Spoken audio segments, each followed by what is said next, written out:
Okay, so, wow, these problems are super long, like I mentioned while we were doing notes.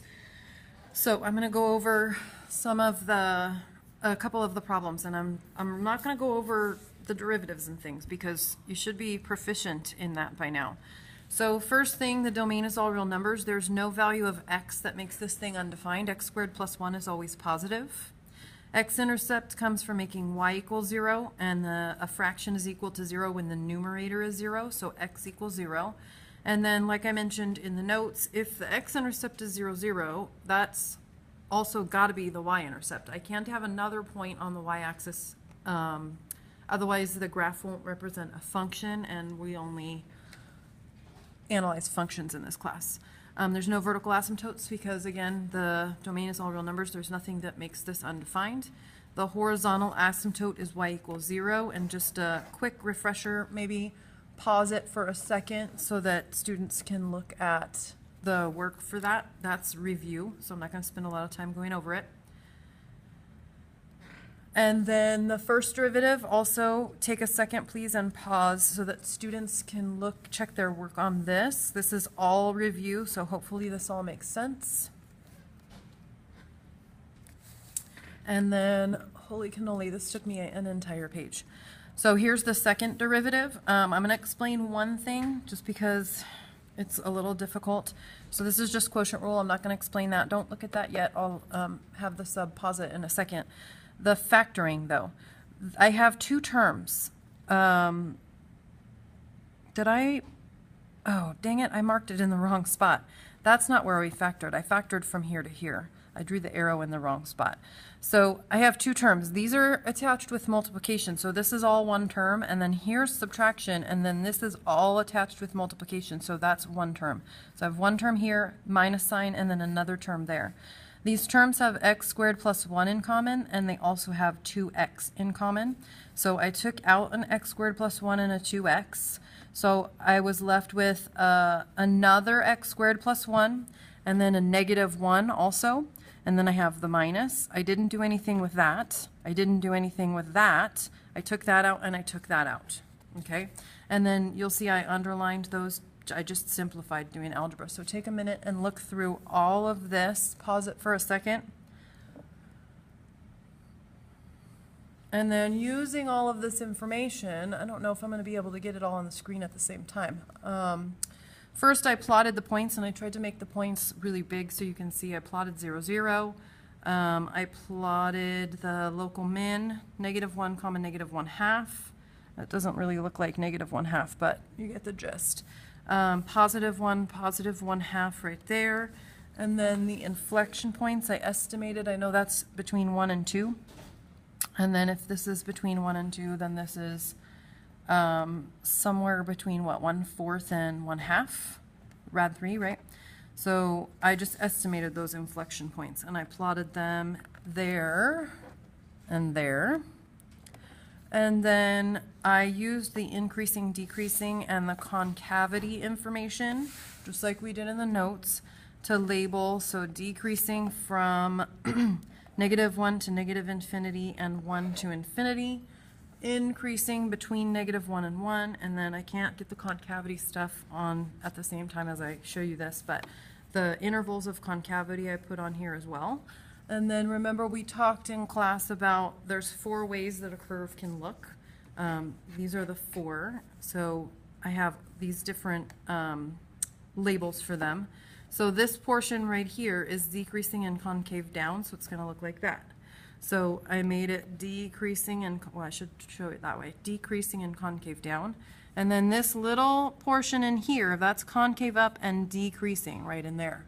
So concave up and decreasing looks like, where did it go? Yeah, that. So I drew, and I didn't do a perfect job of connecting the dots. In fact, it almost looks like it's switching to increasing a little too soon. And then from here to, where's the next change? Right there is concave up and increasing, right? Concave up and increasing looks like that. So I drew it so that it looked like that segment. And then increasing and concave down, and so on. So take a second and look that over. And then I'm gonna show you number 11. I did these last night. Well, I'm making this video Monday, so I did these Sunday night.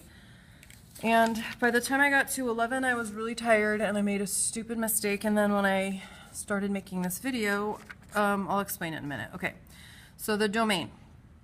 The only time this is going to be undefined is when we have a negative under the radical, or when it's not going to be in the real number system, at least, is when we have a negative under the radical. So that means we want this to be positive. Oh, I found another mistake.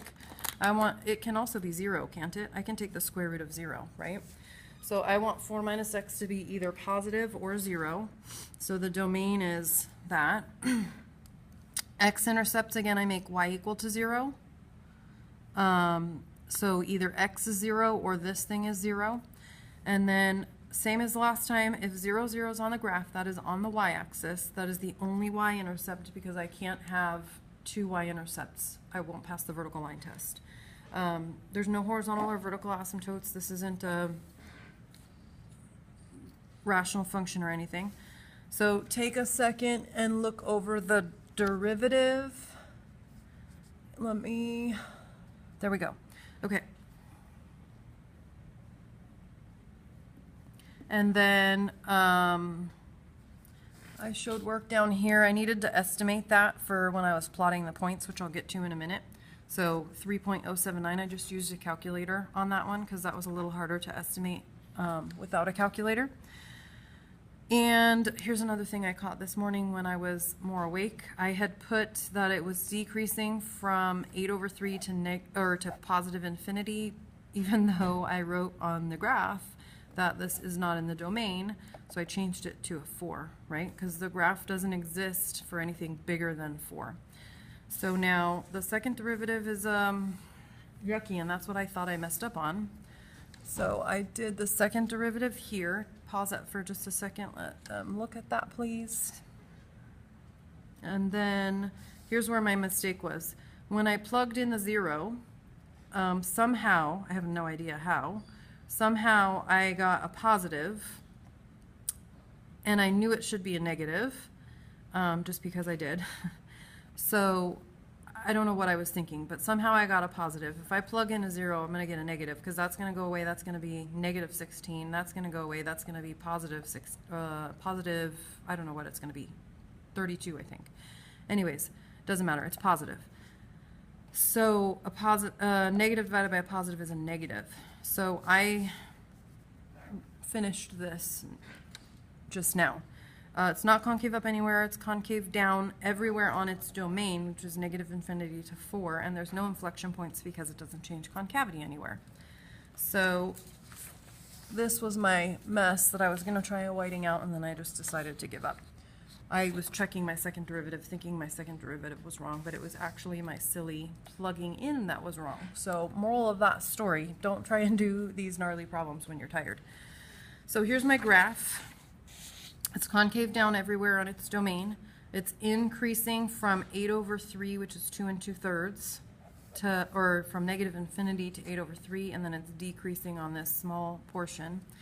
And I have the x/y intercept 0, 0, and I have the x-intercept 4, 0, and then I have this maximum point, which was 8/3, comma, remember this was 3.079, so just above 3. And concave down and increasing looks like this. So concave down and increasing, concave down and decreasing looks like that. So there is that. Hopefully that's good.